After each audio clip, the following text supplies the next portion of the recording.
C'était en 1904, au mois d'octobre à Key West, une île située au sud de la Floride. Robert Eugène Otto, un petit garçon de 4 ans, était heureux ce jour-là, car c'était son anniversaire, et on venait de lui offrir une poupée. Cette dernière avait de petits yeux noirs, portait un uniforme de marin et était presque aussi grande que lui, faisant à peu près la taille d'un enfant de 3 ou 4 ans. Jour après jour, son attachement pour ce petit marin était de plus en plus intense. Si intense qu'il lui donna l'un de ses prénoms, Robert.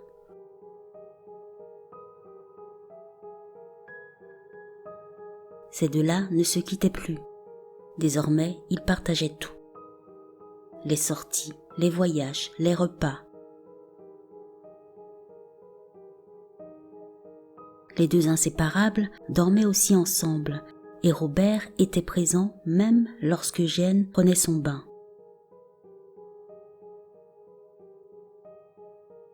Décidément, ils étaient comme chien et chat. Ça pouvait paraître légèrement excessif, mais pas tant que ça, car après tout, beaucoup d'enfants ont le même comportement avec leurs poupées. Seulement, plus le temps passait, et plus les choses devenaient étranges. En tout cas, c'est ce que remarquait l'entourage du petit garçon.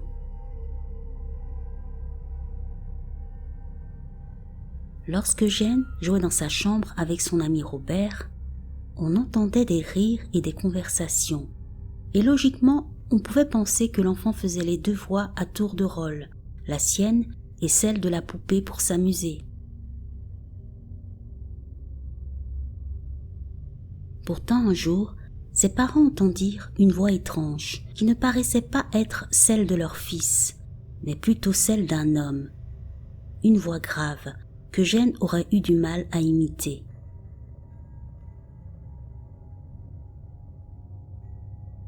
Sa mère, pour en avoir le cœur net, entra par surprise dans sa chambre. Elle trouva alors son fils recroquevillé dans un coin, les yeux remplis de terreur, tandis que Robert la poupée, assis sur sa chaise, le regardait. Mais qu'est-ce qui s'était passé? En voyant la scène, on pouvait penser que Robert lui avait fait du mal, alors que c'était improbable.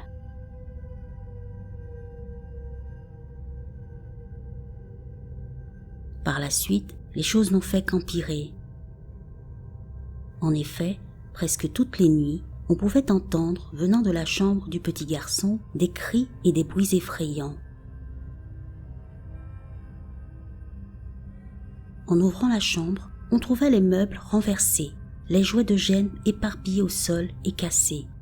L'enfant lui-même était terrifié, blotti sur son lit ou dans un coin de la pièce, et lorsque ses parents lui demandaient ce qui s'était passé, Eugène désignait la poupée et disait à chaque fois « Robert l'a fait ».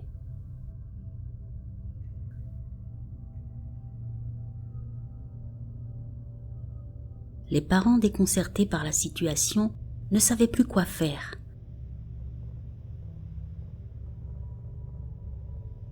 Ils ne croyaient pas à la version de leur fils et pensaient que c'était lui le coupable.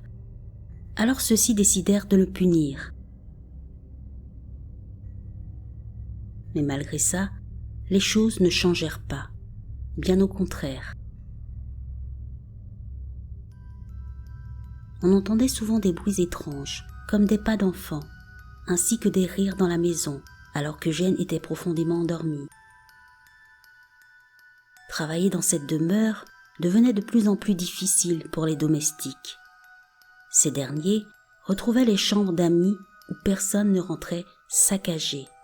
Parfois, certains se retrouvaient enfermés dans les placards. Ils affirmaient que la poupée changeait de place sans qu'on l'ait touchée et qu'à certains moments, ses yeux semblaient bouger. Les domestiques avaient peur et étaient souvent réprimandés pour ce qui se passait dans cette demeure, et ces derniers finissaient par s'en aller.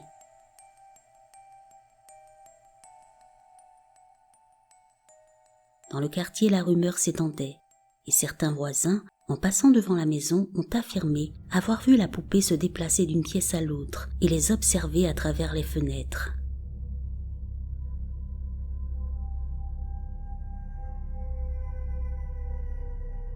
Un jour, la grande-tante Eugène se rendit chez ses parents afin de les aider à trouver une solution à leurs problèmes. Pour elle, la poupée était bel et bien possédée par quelque chose et il était temps de s'en défaire définitivement. Les deux amis, jusque-là inséparables, durent donc se séparer et Robert fut mis dans le grenier, mais étrangement, le lendemain, on retrouva la grande-tante décédée dans son lit d'un arrêt cardiaque. Soupçonnant finalement la poupée après cette mort subite, les parents du petit garçon décidèrent de la lui redonner de peur qu'il y ait un nouveau malheur.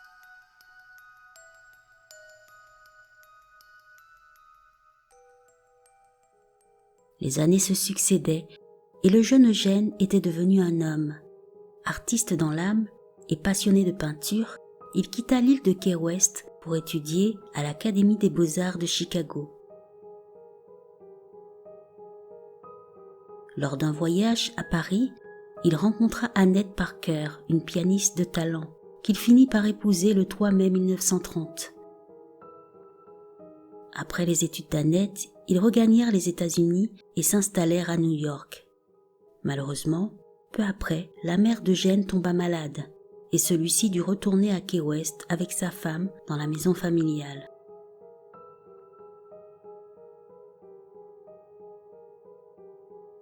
Lorsqu'ils arrivèrent là-bas, bien qu'il n'était plus un petit garçon, Eugène reprit ses mêmes habitudes et donc son amitié étrange avec Robert la poupée. L'homme semblait de nouveau être sous l'emprise de Robert. Comme avant, il l'emmenait partout dans la maison avec lui. Lorsqu'il peignait dans son atelier, il était là. À leur table, lors des repas, il était là.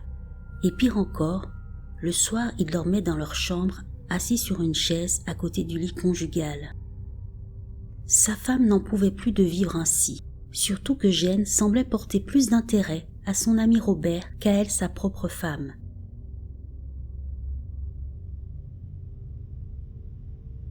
Elle ne pouvait plus le voir en peinture et demanda à son mari de l'emmener au grenier. La poupée se retrouva donc là-bas, hors de la vue d'Annette, qui était heureuse d'avoir pris cette décision. Mais malgré tout, Eugène passait beaucoup de temps avec son ami Robert, lui créant même un espace bien à lui dans ce fameux grenier avec des meubles à sa taille.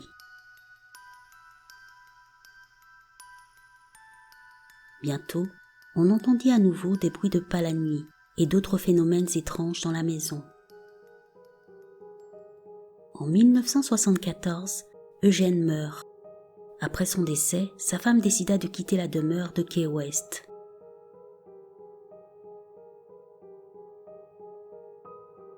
Plus tard, la maison des Otto fut achetée par une femme, Myrtle Rutter, qui la transforma en maison d'hôtes.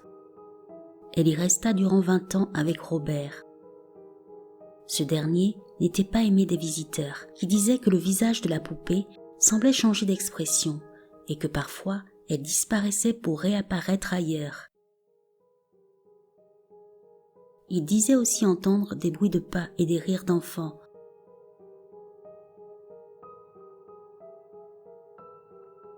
En 1994, Myrtle confia la poupée au musée East Martello de Key West. Là-bas, la poupée étrange devint une attraction touristique. Dans ce musée où il est exposé, la rumeur dit que parfois on entend quelqu'un marcher la nuit et que Robert aurait été retrouvé dans différentes positions. On donne aux visiteurs du musée des consignes sur la façon de s'adresser à la poupée afin d'éviter de l'offenser. Par exemple, avant de le prendre en photo, il faut d'abord lui demander la permission et lui parler avec respect. Robert reçoit de nombreuses lettres de visiteurs. Ceux-ci s'excusent de s'être mal comportés durant leur visite au musée, car ce manque de respect vis-à-vis de Robert leur aurait apparemment porté malheur.